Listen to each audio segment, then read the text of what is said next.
చందమామ కథ. వరాహమిహిరుడి కథ.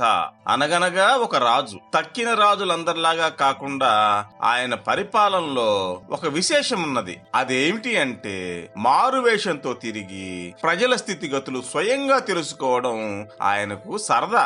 అందుకనే మంత్రిని వెంట పెట్టుకుని ఊరూరా సంచారం చేస్తూ ఉండేవాడు. ఒకప్పుడు వారిద్దరూ పోయి మిట్ట మధ్యాహ్నం అయ్యేసరికల్లా దూరాన ఉండే ఒక గ్రామం చేరుకున్నారు. ఆ గ్రామంలో ఒక ఇంటి ముందు వారికి ఒక ఆయన కనిపించాడు. ఆయన నిమ్మపండు వంటి ఛాయ గలవాడు. 20 ఏళ్ల ప్రాయం వాడు. వయసుకు తగ్గ ఒడ్డు పొడవు గలవాడు. మంచి స్ఫురద్రూపి. పక్షులకు గింజలు వేయడానికని ఆయన అప్పుడే యువతలకి వచ్చి నిలబడ్డాడు. రాజు మంత్రి వెళ్లి ఆయన్ని పలకరించి పుట్టు పూర్వోత్తరాలన్నీ కనుక్కున్నారు. ఆ వ్యక్తి తన పేరు మిహిరుడని చెబుతూ వారికి ఆతిథ్యం ఇచ్చాడు. వారు ఇష్టాగోష్ఠి చేస్తూ ఉండగా ప్రస్తావన వశాత్తు మిహిరుడు గొప్ప జ్యోతిష్కుడనే విషయం రాజుకు వెల్లడైంది. ఆ గొప్పదనం ఏమిటో పరీక్షిద్దామని చెప్పి రాజు, స్వామి, మేము వర్తకులం. వ్యాపార విషయంలో దేశ సంచారం బయలుదేరాం. మేం తలపెట్టే వర్తకం లాభిస్తుందా లేదా?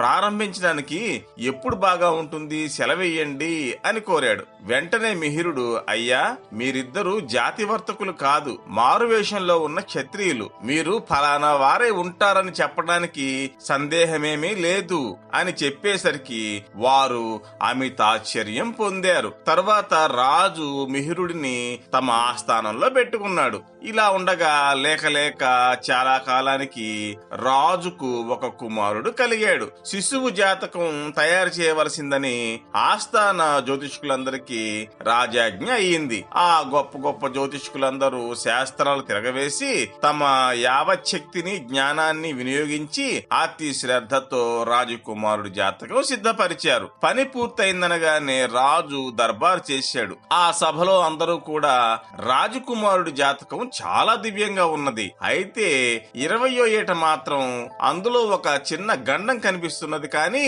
అదేపాటి ఇట్టే దాటేయవచ్చు అంటూ ఏకగ్రీవంగా చెప్పారు. అందరూ కలిసి ఈ విధంగా చెబితే మిహిరుడు మాత్రం ఆ బాలుడు 20వ ఏట ఫలానా రోజున 5:30 గంటలకు అడవి పంది మూలంగా తప్పక మరణిస్తాడు అని జంకు గొంకులు లేకుండా చెప్పాడు. రాజపుత్రుడికి బాల్యం దాటింది. జ్యోతిష్కుల మాటలు జ్ఞాపకం రాగా అప్పటి నుంచి రాజు మనస్సు కలవరపడదొచ్చింది. అటు సూర్యుడు ఇటు పొడిచినప్పటికీ మిహిరుని నోటి వాక్యానికి తిరుగులేదని రాజుకు బాగా తెలుసు. కనుక కుమారుని విషయంలో ఉపేక్ష చేయడానికి ఎంత మాత్రము వీలు లేదనుకున్నాడు. పోతే దైవ విధికి అడ్డుపెట్టే శక్తి ఎంత మాత్రము మానవునికి లేదు. అయినా ప్రయత్నం చేసి కుమారునకు అడవి పంది మూలంగా వచ్చే గండం తప్పింపు చూద్దామని రాజుకు బుద్ధి పుట్టింది.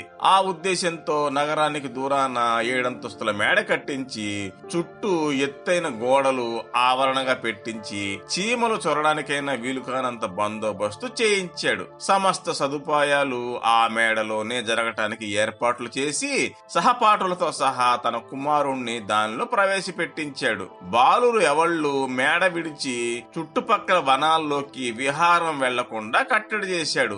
ఇన్ని చేసి తను అప్పుడప్పుడు వచ్చిపోతూ చూస్తూ ఉండేవాడు. ఇలా ఉండగా గండకాలం సమీపించింది. జ్యోతిష్కులు పెట్టిన గడువు ఇక 1-2 రోజులే ఉన్నది. అప్పుడు రాజు సైనికులతో ఇది వరకు కంటే కూడా చాలా జాగ్రత్తగా ఉండండి హెచ్చరిక చేశాడు. గండదినము నాడు సూర్యోదయం మొదలు ప్రతిక్షణము కుమారుడి ఆరోగ్యం తనకు తెలపడానికని రాజు వేగులను ఏర్పాటు చేశాడు. మధ్యాహ్నం 3 గంటలయ్యే వరకు వేగులు ఒకరి వెనుక ఒకరు వచ్చి రాజపుత్రుడు ఉత్సాహంగానే ఉన్నాడని చెబుతూ వచ్చారు. రాజు కొలువు తీర్చి పండిత గోష్ఠి జరుపుతున్నాడు. సభలో వారందరూ మిహిరుడు లెక్కలు వేయడంలో ఏమాత్రమూ పొరపడి ఉంటాడని, ఆయన మాట పొల్లు అయితే రాజుకు ఆగ్రహం కలుగుతుందని భయపడసాగారు. ఇంతలో 5 గంటలైంది. సభలో వారందరితో సహా కుమారుణ్ణి చూడ్డానికని బయలుదేరాడు రాజు. దారిలో ఒక బంటు ఎదురై కుమారుడు బాగానే ఉన్నాడని, చక్కగా ఆడుకుంటున్నాడని రాజుతో చెప్పాడు. ఇదేమిటన్నట్టు అందరూ ఒక్కసారిగా మిహిరుని వంక చూశారు.